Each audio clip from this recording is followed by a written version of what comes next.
Namaste and welcome to a brief overview of commencement of business and prospectus. Promotion of a company passes through two important stages, namely incorporation and commencement of business. Incorporation, the initial stage, involves selecting a company's name, getting the name allotted, and then preparing memorandum and articles of association and making the filing along with the required documents, and that brings the company into existence, and the registrar of companies issues a certificate of incorporation. Once done, the company has to plan to commence business, which is the second stage. Commencement of business for a private company or a public company without share capital is relatively easier. They don't have major steps here. They can immediately proceed to commence business. However, in case of a public company having a share capital, there is a requirement of raising capital as a condition for getting the business commencement certificate. In the process of raising capital, we have a relevance of prospectus, certificate in lieu of prospectus, and also the filing requirement in the form of Form 20A. Once capital is raised after doing the needful under these documents and filings, the company is eligible to get certificate of commencement of business from the registrar of companies, whereupon it can start its business. This particular slide just highlights the 5 stages or 5 major components of the entire process. We will be looking into the subheads under this in the ensuing slide. This is video part C. In this video, we will be studying about prospectus form and content and prospectus misstatements.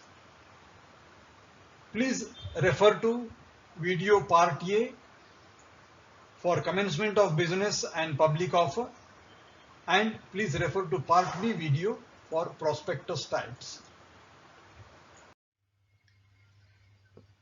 Now comes, okay, we said it should contain all details as available in the prospectus. What should be the form and content of prospectus? Let us have an overview of it. What should be its form and content? What are the matters to be shown there as per section 26? And are there any declaration to be done there? And to whom it is to be delivered? These 4 aspects, if we see, it gives us fairly a good idea as to how does prospectus mechanism work. I'm just coming once again to the same red herring prospectus of DMart of 2017. And you will see in the red herring prospectus, have a look at this. It talks of general risk factors, an introduction with a summary of industry, market, general information, capital structure, object of the issue, basis for the issue, price, statement of tax benefits. This will give us a feel of how things are arranged. Then it talks of about our company, industry overview, our business, regulators, and all about ourselves. Then it talks of financial information. They have to give details about operations for the last 5 years and projections also. Then legal and other information. Issue information. What are the terms of issue? What is the issue structure? What is the issue procedure? Restrictions on foreign ownership. And main provisions of the articles of association. Select clauses which are relevant to a shareholder when he applies. And material contracts and documents for inspection. This is the total contents in a regular prospectus, and we took this particular page and then split it into 3 parts so that in parts we get to understand it better. Prospectus, we have seen an example. What are the requirements in respect of prospectus? It should be dated, it should be signed. And what it shall contain? It shall contain information, and it shall also have reports on financial information as specified by SEBI, as we saw in the cover sheet in the previous schedule. Then there should be a declaration in that.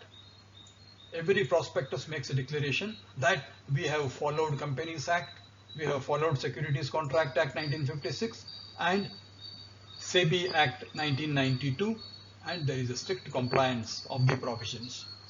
And nothing in the prospectus is contrary to the provisions of these three acts. This is to reassure. And what it says is, before a prospectus is issued, a copy has to be delivered to the registrar of companies for registration. And anything that you file here with the registrar of companies, it has to be signed by every director of the company or by his authorized attorney. But it is essential that it has to be signed by the whole board of directors. And once you file a prospectus, you can have your issue opened anytime during the next 90 days. Means its validity for opening of an issue is subsequent 90 days. If you file today, you can open your issue anytime during the next 3 months, and the copy was delivered to the registrar. Therefore, it decides the window which is open for the issue to open. Then we said it has to be signed, it has to contain, it has to be compliant, and it has to be filed with ROC. What happens if we don't do it? It's an offense. The company shall be punishable along with the person who is in default. Fine of not less than 50,000 rupees, and it can go up to 3 lakhs, and there can be imprisonment up to 3 years or both fine and imprisonment. It is talking of penal provisions based on the contravention, but there is pleasure in being compliant in these 3 aspects of it.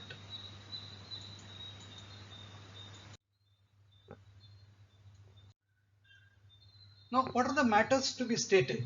Section 26 of the Act talks of matters to be stated. Now, there are about 15 heads which are available. We can just summarize them. If you take the first part of it, it talks of registered office, when the issue opens, when the issue closes. If you take the second one, it talks of you will have a separate bank account, there will be 100% underwriting, and all consent of directors, auditors and bankers to the issue, and experts wherever they have given opinion, it will be obtained. This is in another 3 points. We have got some more points. It says, what is the authority of the issue? Has the board passed a resolution? What is the procedure? What is the time schedule for allotment? What is the capital structure of the company? What are the main objects of the offer? Why are you needing this? And what is your present business? And when is your project which is under this scheme getting to be over? This has to come. We have seen in the cover sheet of DMART similar things arranged in a different way. Then it talks of mainly the project. You are collecting this money from this issue. Where is the money going? What is the risk factor? What is the gestation period for the project to fructify and then yield results? Is there any progress made to date? What is the progress till now? What are the milestones, deadlines for completion of the projects? Are there any ongoing litigations which might affect the closure of the project or completion of the project? These things should come as a part of project schedule and current status and litigations. This is regarding the major contents. We have already come to 11 points. as of now here. Let us get further. We have got 3 more points. You should also mention about the minimum subscription which has to be raised for the issue to be successfully closed, and details of all directors. And if there is amount to be brought by the promoters in the issue, what are the sources of those promoters' contribution? These specific things are listed by section 26 to be mentioned in the prospectus, which in turn talks about the company, the project, and the timelines and the amount involved, when the issue opens, when the issue closes, what is the minimum subscription, who are directors. These are the core things which will be there in the matters to be done. And along with these matters of section 26, you will have certain reports to be indicated there. Reports and profit and losses and assets and liabilities of the company for the last 5 financial years immediately preceding, and assets and liabilities till the latest one, which should not be more than 180 days away from today. If you are doing an issue in December, your account should close in June or July, August. It can't be older than June. And reports about the business or transactions to which the proceeds. There should be a report on, okay, you are using these proceeds on a particular project.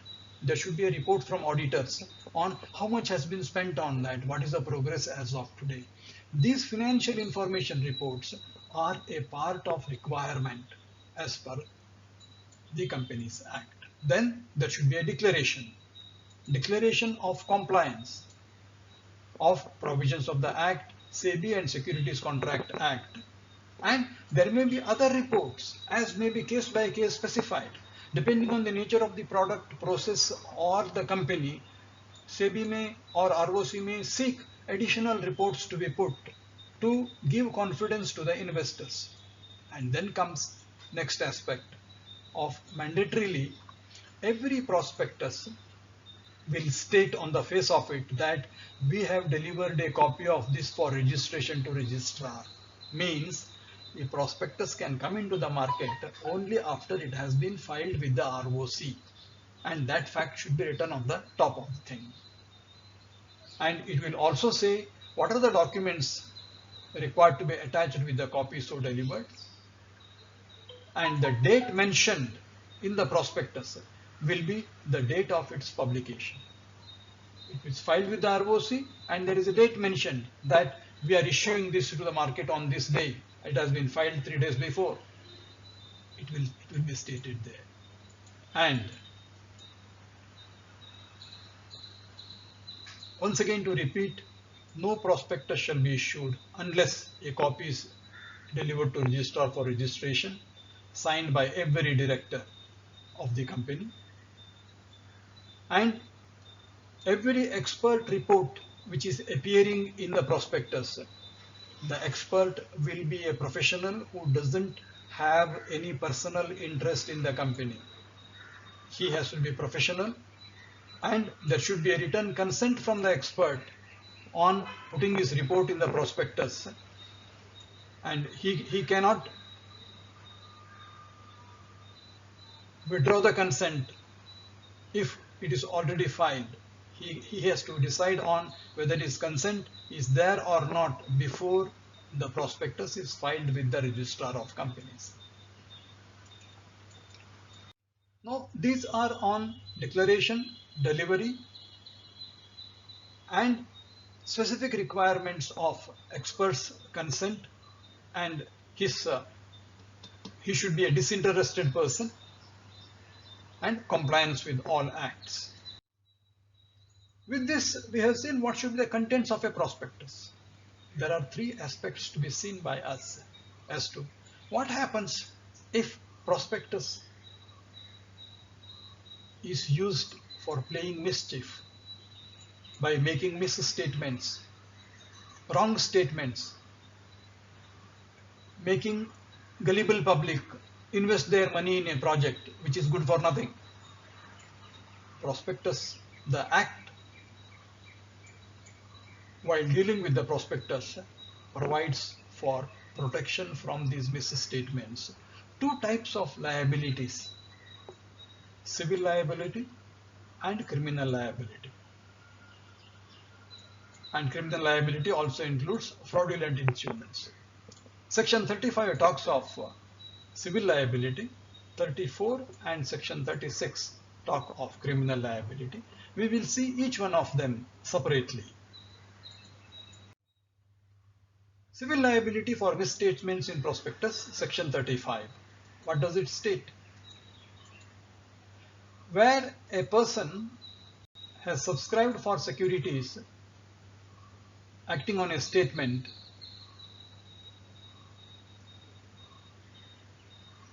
which is misleading and has sustained a loss or damage.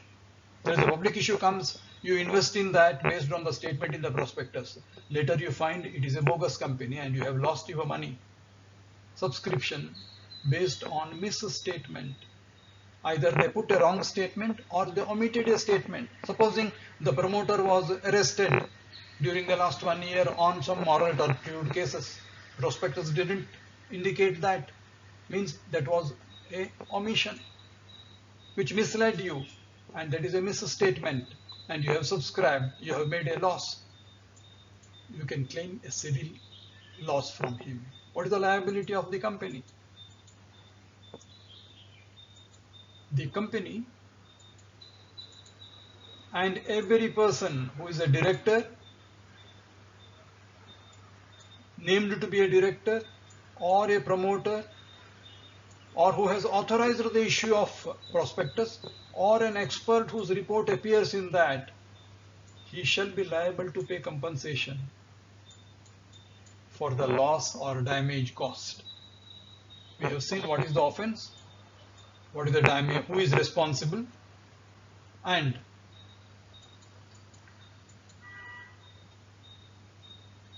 there is an escape route for a director also.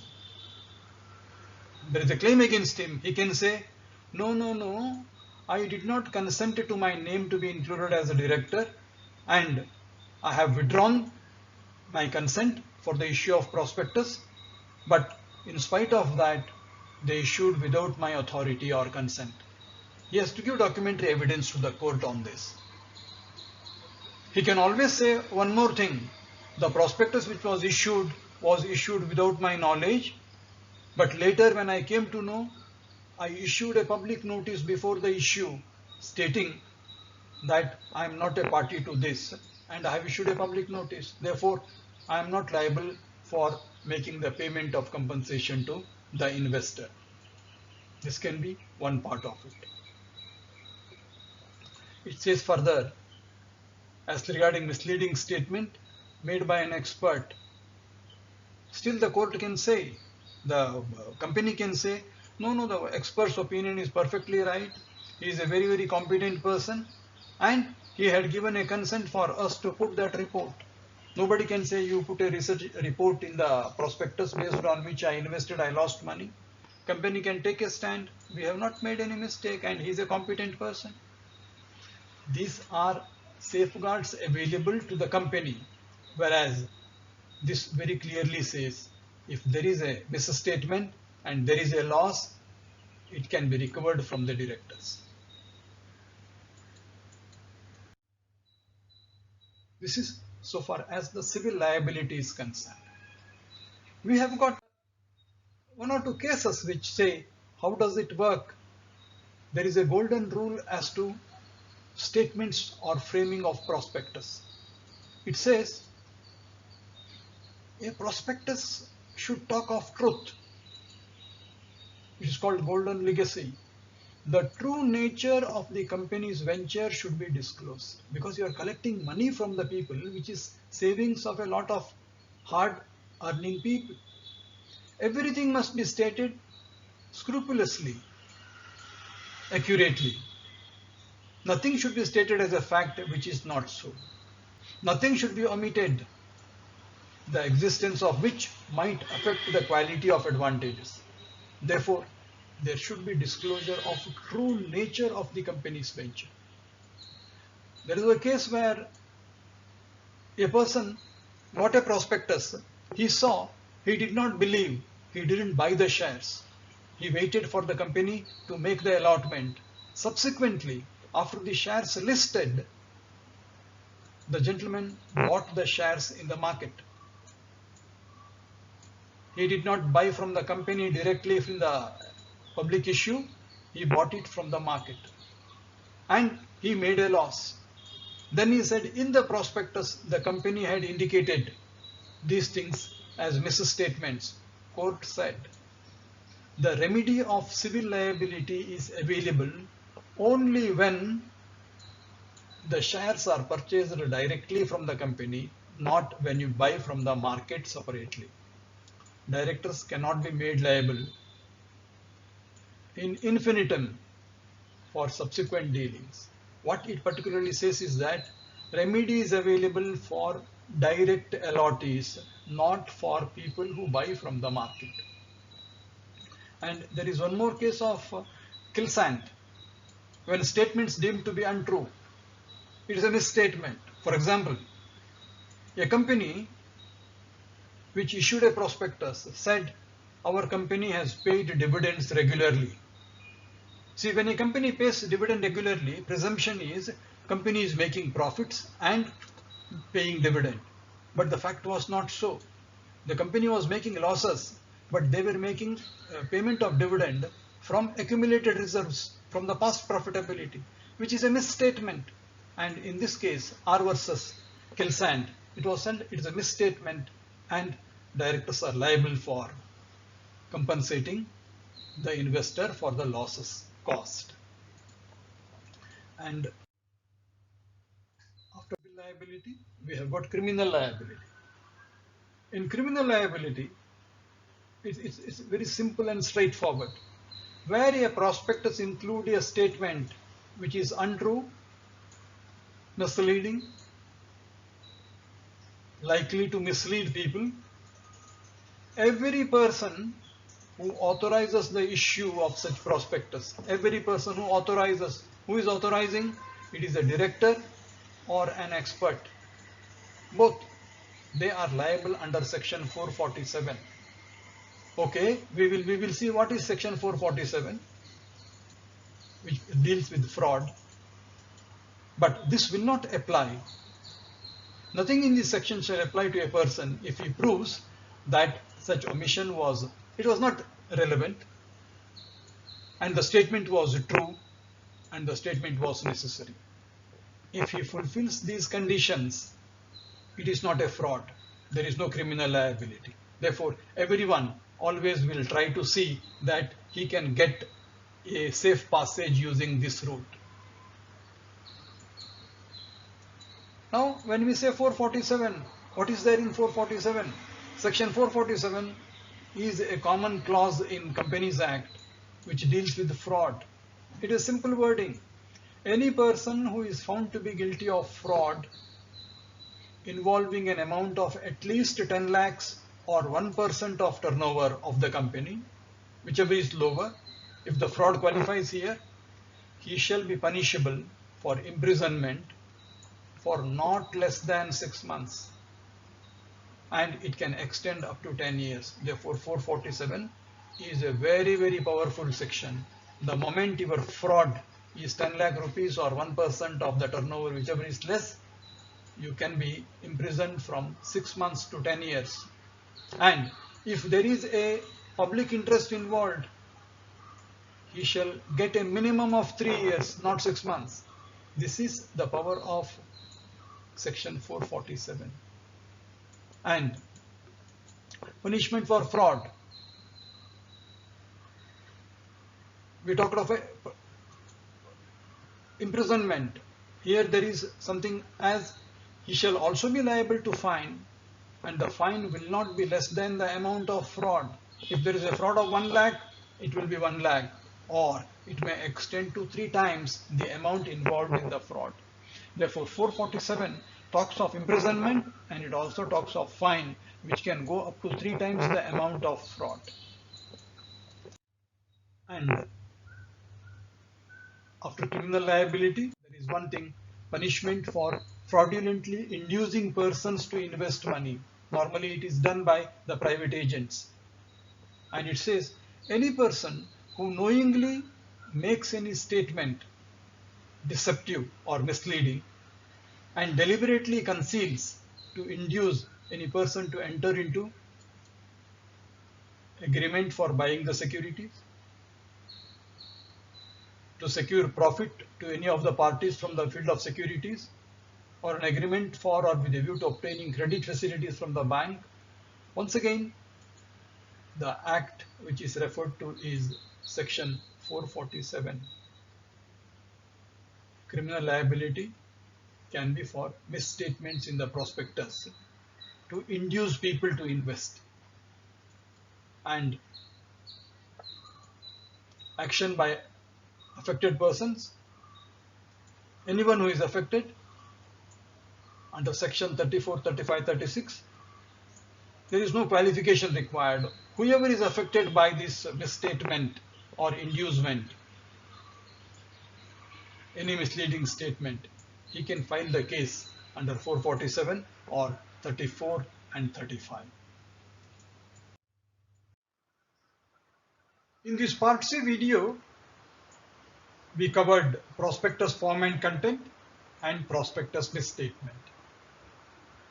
Please refer to Part B video for prospectus types and Part A video for business commencement and public offer. Thank you so much. Thanks a lot.